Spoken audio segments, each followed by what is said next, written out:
Gujarat focus ન્યૂઝમાં આપનું હાર્દિક સ્વાગત છે. હું હિરલ. આજના મુખ્ય સમાચાર. આઈઆઈએફએલ ફાઇનાન્સ બોન્ડ દ્વારા 2000 કરોડ રૂપિયા એકત્ર કરશે. વાર્ષિક 9% સુધીનું વ્યાજ આપશે. ભારતની અગ્રણી નોન બેન્કિંગ ફાઇનાન્શિયલ કંપનીઓ એક આઈઆઈએફએલ ફાઇનાન્સ લિમિટેડે મંગળવાર 17 ફેબ્રુઆરી 2026ના રોજ સિક્યોર્ડ રિડીમેબલ નોન કન્વર્ટિબલ ડિબેન્ચર્સના પબ્લિક ઇશ્યુના લોન્ચની જાહેરાત કરી. 17 આઈએફએલ ફાઇનાન્સ જે છે એનસીડી લોન્ચ કરી રહી છે, જેમાં 2000 કરોડ સુધીનું આપણે બોન્ડ ઇસ્યુ કર્યું છે end up to 9% interest rate આપી રહ્યા છે. Up to the tenure of 60 મંથ્સનું છે એન્ડ આજની તારીખમાં માર્કેટમાં વન ઓફ ધી બેસ્ટ અને લુક્રેટિવ ઇન્ટરેસ્ટ આપી રહ્યું છે with the credit rating of AA stable છે. એ પ્રમાણે કઈ ટાઈપના બોન્ડ હશે?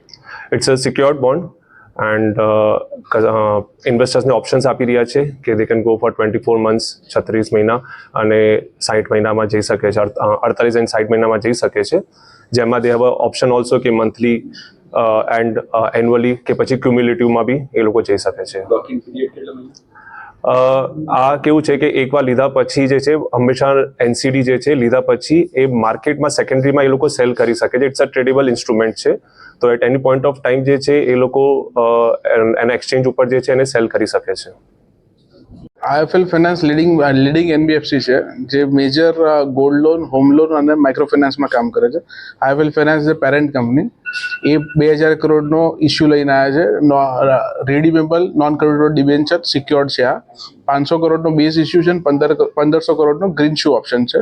એમાં 3 ટેન્યોર ઓપ્શન અવેલેબલ છે, 24 મહિના, 36 મહિના અને 60 મહિના, અને ત્રણેય ટેન્યોરમાં 3 ફ્રીક્વન્સી છે, મંથલી, એન્યુઅલી અને ક્યુમ્યુલેટિવ. તો એમાં અરાઉન્ડ તમને 9%ની યીલ્ડ છૂટી રહી છે. તમારે AA+નું રેટિંગ છે અને આ ઇન્સ્ટ્રુમેન્ટ જ્યાં અત્યારે આપણે જોઈ રહ્યા છે કે વ્યાજદર ઘટી રહ્યો છે, એ સમયમાં આ સારો ટાઈમ છે કે ત્યાં તમે તમારા 3 થી 5 વર્ષ માટે તમારા આ ઇન્ટરેસ્ટ લોક કરી શકો છો. એનસીડી બંને NSE અને BSE બંને પ્લેટફોર્મ પર અવેલેબલ હશે કે જ્યાં તમે ટ્રેડ કરી શકો છો, ત્યાં લિસ્ટેડ હશે.